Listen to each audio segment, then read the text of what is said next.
welcome back to our second matchup with the Goryo Gifts deck.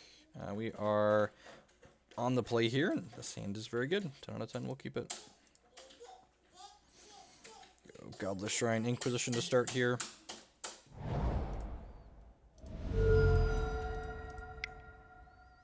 See what our opponent's got going on. Hopefully not a bunch of dredge cards. Not a bunch of dredge cards. Alright. So, Fatal Push is going to be a little bit disappointing in this matchup, but the rest of these cards are pretty reasonable. We have two different axes we can attack this matchup from. They have redundant copies of these two things, so I think I actually just want to take their Lotus Bloom to slow down their acceleration, and then next turn I can Duress the Ad Nauseam out of their hand. So I'm going to take the Lotus Bloom. And then next turn we will Duress them and take their Ad Nauseam.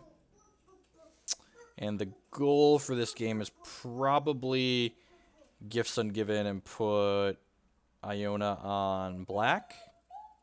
Sometimes they have an Echoing Truth in their main deck, but they won't be able to draw their entire main deck while Iona's on black. There's the Temple of Enlightenment. Love to draw like a Collective Brutality to give this Fatal Push something to do. Opponent's card top.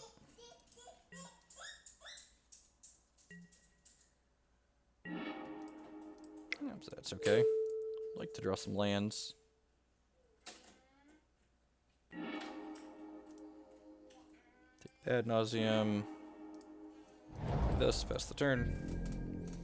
Probably get a Hallowed Fountain with this. We don't have any double black cards, right? Yeah, Hallowed Fountain makes the most sense. There's the Temple of Deceit they drew last turn. They put a card on bottom this time. That's good for us. So opponent's hand is 2 Darkslick Shores, an Unlife, an Angel's Grace, and then cards we don't know.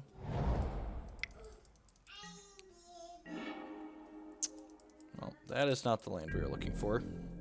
Or the Serum Visions to redraw towards the land we're looking for.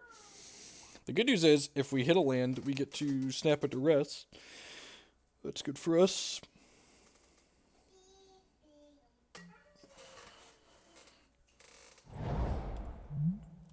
I'm assuming we're going to see the Friction and Life come out here. Yep. Good beats.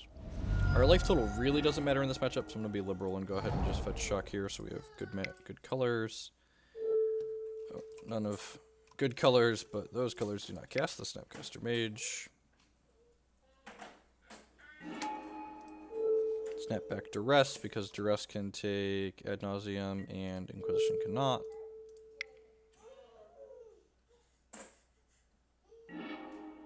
Spoils of the Vault and Serum Visions. Huh.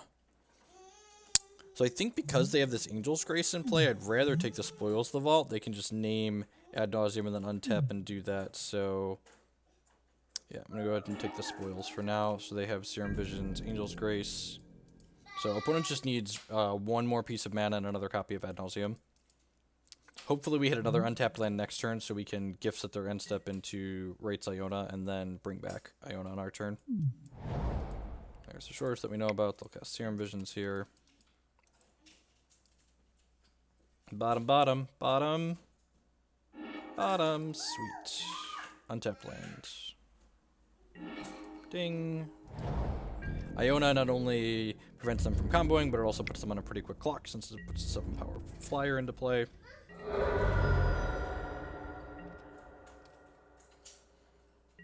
Representing Cryptic Command here like a boss.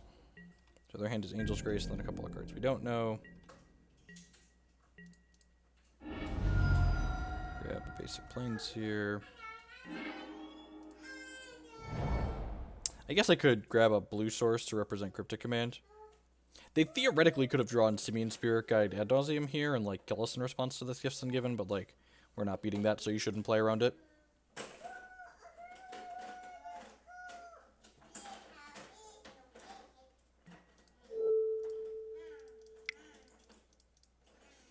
And this is where, like, in a post-board game, we might even consider just getting like a pile of counterspells here. Pre-board, we don't have a pile of counterspells to get though.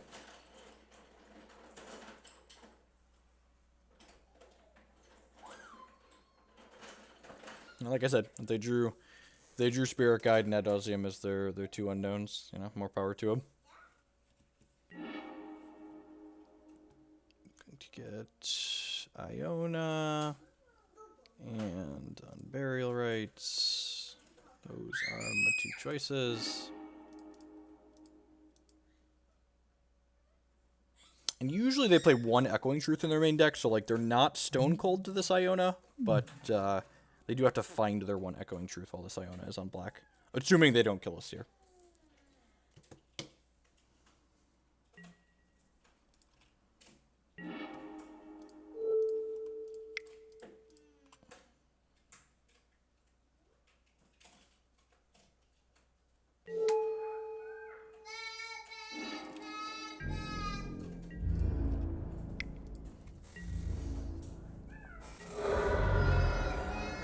And this, unfortunately, is going to buy them an extra turn because of the way this card works. So we're going to hit them twice, and then we'll have to deal 10 infect to them on top of it.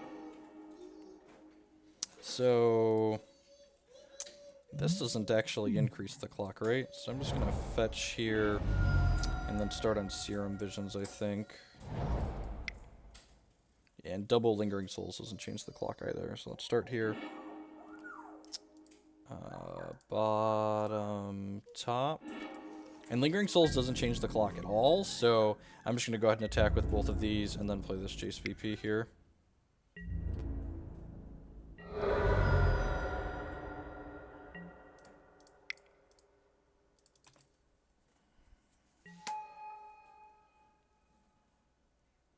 Next turn we're going to get to Inquisition them twice.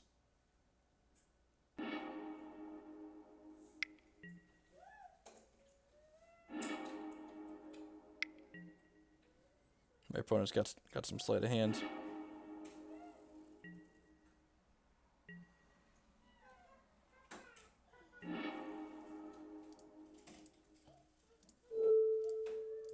Let's see what they got to start.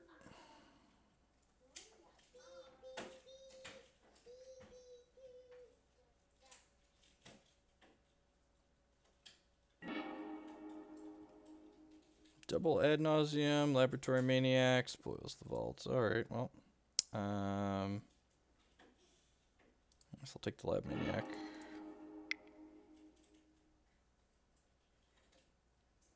Opponent concedes. They must not have ouch in their main deck to that. Liliana seems great. Dispel seems great. Disdainful Stroke, Negate, Counter Squalor, great. Disenchant's actually pretty reasonable. Not only do they have the main deck for Phyrexian Lives, but they're 10 out of 10 going to board in Leyline of Sanctity against us. This turns off their Lotus Blooms and their... I'm blanking on the name of their other mana rock right now. The Prismatic Prism one. Lingering Souls is probably a little bit slow. Elesh and Norn we certainly don't need. I guess if I cut the Souls, am I just like trimming my actual win conditions too low? Winning with Obzedat and Iona probably isn't completely unreasonable. Do I want both these Stony Silences?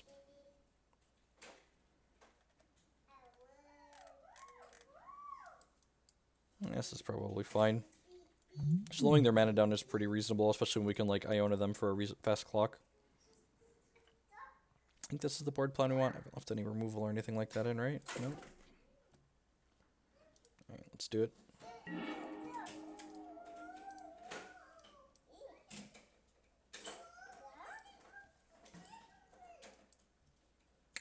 This hand's pretty mediocre. If this was an untapped land, I might consider keeping it because of the Serum Visions, but we actually can't gifts this. I guess we could Brutality it into the bin, but like the fact that we only have one land, and if they have a Leyline, we don't have an answer to it or counter magic, so it seems a little loose.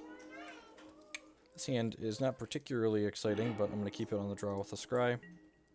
No Leyline, and we have double discard spell here, so that's good.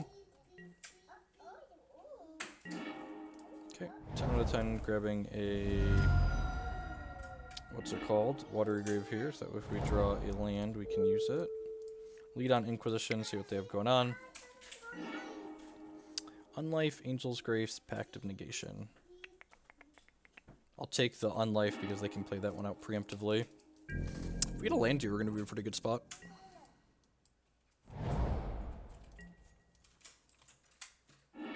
Ding. Because this means we'll like be able to propel ourselves into more lands.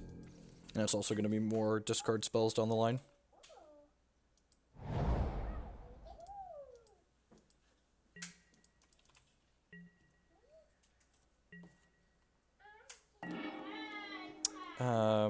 Yeah, I'm going to Serum Visions first, so that way we can scry into whatever we're going to Jace into.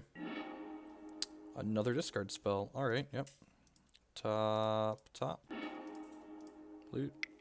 I'm going to bin this Disdainful Stroke, since they've got to besiege you for their thing anyways. And I could have flipped my Jace this turn, but I think I'd rather... If I would have cracked my fetch land there, I could have flipped the Jace, but I think I'd rather hold on to him for the time being and get one more loot out of him. Angel's Grace, Factum Negation, Laboratory Maniac, sure. Do I want to wait on this?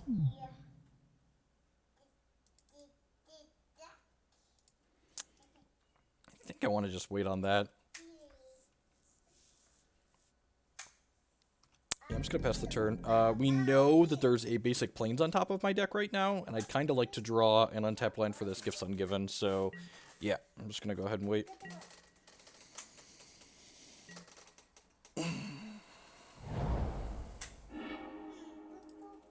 Suspend its Lotus Bloom, so we're probably going to play the Lab Maniac here.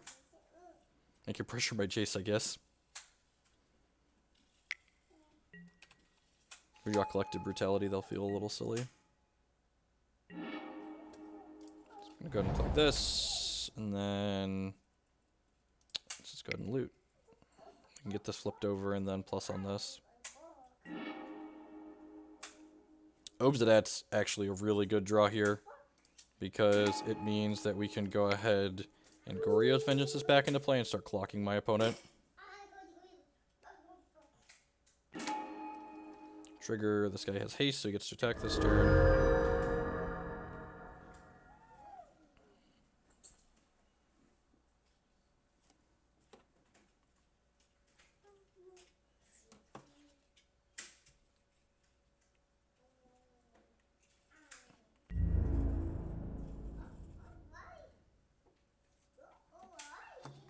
Attack with this.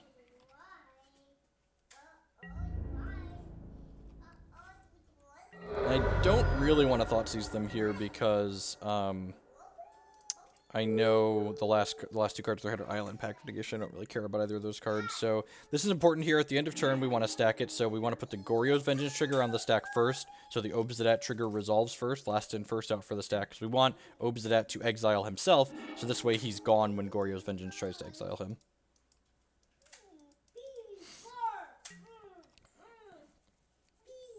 And honestly, at this point, we're probably just casting Gifts Ungiven to get a bunch of counter spells. I'm going to put a card in the bottom. That attack doesn't do anything. I'm going to go ahead and fetch a Shockland tapped here.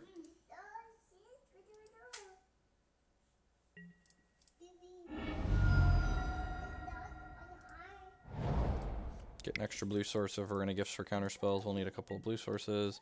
Would love to put Obzedat back into play. Trigger, drain you. Counter spells, a fine draw. Go ahead and attack with this. Get their life total low enough this Besagi won't have text. I'm gonna go ahead and plus on this Laboratory Maniac. Pass the turn. I would love to exile my Obzedat, thank you.